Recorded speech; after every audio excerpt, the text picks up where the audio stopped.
There is a psychological trait that all successful people appear to have in common. NASA uses it as a criteria for selecting potential systems engineers. This concept is called the growth mindset, a term originally coined by Carol Dweck. People with the growth mindset believe that intelligence or skill in any field can be developed through effort. Basically, they believe that anyone can nurture their abilities in anything. The inverse of the growth mindset is the fixed mindset.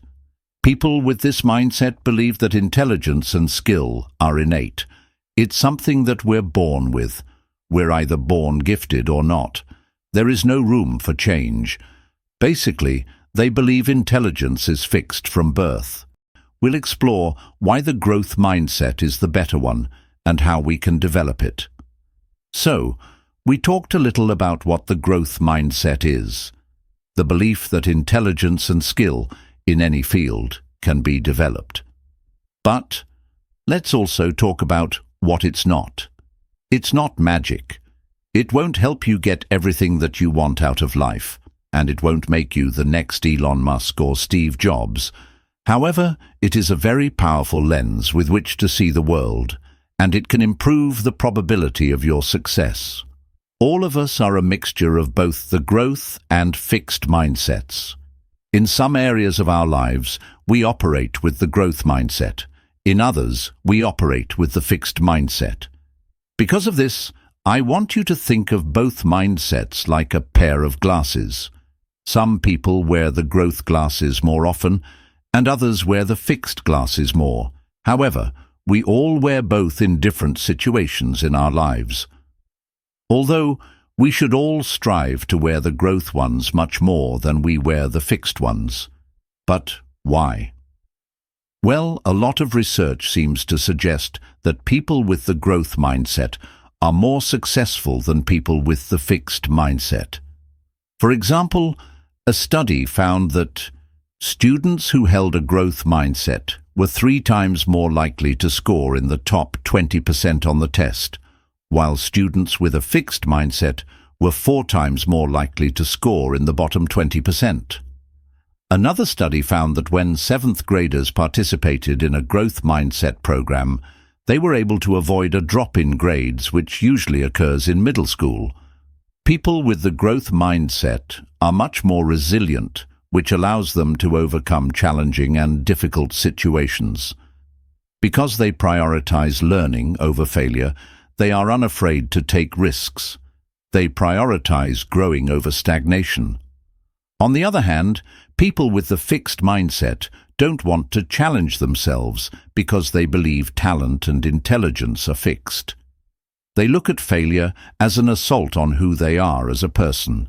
To them, lack of knowledge is an indicator of stupidity, and failure once means failure always. A person with the growth mindset believes that they are always in a state of flux and transformation, so they don't attach their identity to their results. Instead, they focus on the process of growing and learning. Few people will deny that the growth mindset seems to map nicely onto reality. We know that the brain can continue to learn until the day we die, thanks to the field of neuroscience. It also seems quite intuitive that people must work hard and persevere despite obstacles to end up being successful. So the growth mindset seems to be a much more accurate view of reality than the fixed mindset. People with the growth mindset are living in greater accordance with reality than people with the fixed mindset. They can make truer decisions, whereas a person with the fixed mindset lives in a greater state of delusion. What do I mean by this? Imagine 2 entrepreneurs. One has the growth mindset and one has the fixed mindset. They are both in the early stages of their entrepreneurial journey. Suddenly, they both encounter a roadblock and are forced to make a decision. The one with the fixed mindset sees the long and arduous journey ahead of her due to the roadblock. The journey is in the way of what matters to her, the result. She believes that entrepreneurship should come easy to those who are destined for it. She decides to quit. The one with the growth mindset sees the long and arduous journey ahead of her and smiles. The journey is the way for her. The journey is what matters. Taking the role of a student, she accepts the long and arduous path as her teacher. She will allow it to mold her into the person she needs to become, to achieve the results she desires. She decides to persist. When we look at both of these examples, most of us would agree that the entrepreneur with the growth mindset has a greater understanding of reality. Her decision is truer. We know that things take time, effort, and strategy to achieve, but it's often difficult to put that kind of thinking into practice. So, how can we develop the growth mindset? The first key to developing a growth mindset is actually very simple: understanding that it exists and that it's possible for the brain to change. Neuroscience has shown that our brains are not fixed, and in fact, they are very malleable. We can always grow and learn new skills. For example, a study found that taxicab drivers developed more grey matter in their brains to help them navigate more effectively in large cities. They also found that the amount of grey matter in their brains was correlated with the number of years that they had been working as a taxi driver. This suggests that the act of driving a taxi led to changes in their brains, which allowed them to be more effective at their job. The second key is to focus on process over results. Dweck has said that we should praise others for their efforts and their process, rather than praising them for their results. For example, it's better to say, "You studied very effectively for that test, and your hard work really paid off," rather than, "You're so smart, you got an A." In the former example, we're focusing in on and praising the student's process, which is something that they can control. Hopefully, they'll learn to associate themselves and their results with the process. However, in the latter example, we praised the student for a result which is, ultimately, out of their control. Unfortunately, this student will likely begin to associate themselves with the result. I think it's really important to emphasize that it's not easy to pass a growth mindset on to others. It's not as simple as telling someone that they're a hard worker and that they just need to put in the effort. They need to internalize that they can change their results by changing their process. So they need to know how to effectively create a process, alter it, and produce results from that process. My solution to this is to keep a journal. Pick an activity that you want to get really good at. For example, let's say that I want to get really good at math. In the journal, I would write down my process for studying mathematics.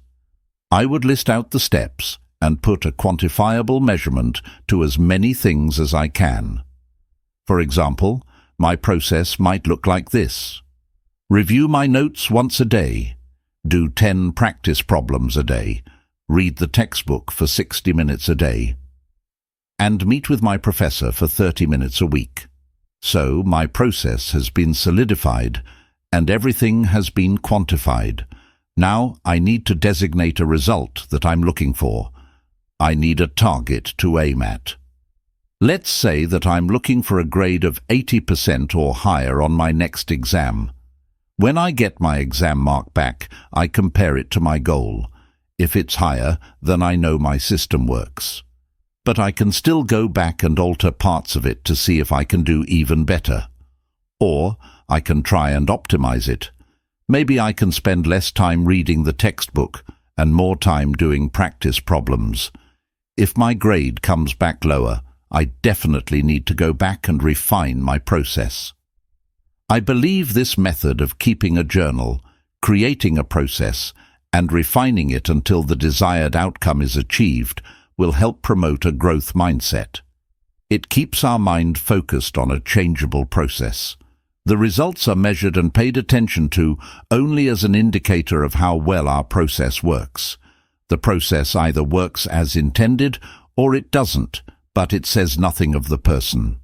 The process is always malleable. It's not that it doesn't work, it just doesn't work yet. I think another good idea is to seek advice from peers and teachers. Look for those in the same position as you, or those who have already done what you're trying to do. Ask them about their process and see how yours measures up. You might find things that they do or have done that you would like to adopt into your process. Read books about people you admire. Try to find details about their process that you can incorporate into your own. Lastly, do challenging things. To even have a chance of fostering the growth mindset, you have to step outside of your comfort zone. People who don't leave their comfort zone begin to believe that their success is due to innate talent, because everything comes so easy to them. For example, a student who is never challenged in school will begin to believe that they are innately smart. I get A's, therefore I'm smart, they might say. The result comes so easy to them that they don't even think about the process. Unfortunately, all they see is the result, and they get attached to that. When they inevitably get a bad grade, they will think that they're dumb. They lose faith in themselves because they didn't get the result that they're used to receiving so easily. On the other hand, going outside of your comfort zone forces you to adopt the growth mindset to avoid shattering under the weight of adversity.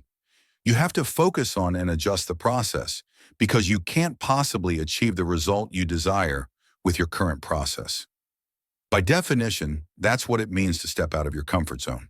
So now you know about the growth mindset, why it's important, and some ideas on how to develop it. Keep in mind that it takes a lot of effort to develop and that it'll always be a battle to avoid falling into the fixed mindset. People will say certain things, or things will happen that trigger a fixed mindset in us. It's important to notice when this is happening and try to avoid getting fixed in place. I'd like to close out with this quote from Carol Dweck. "The path to a growth mindset is a lifelong journey, not a proclamation."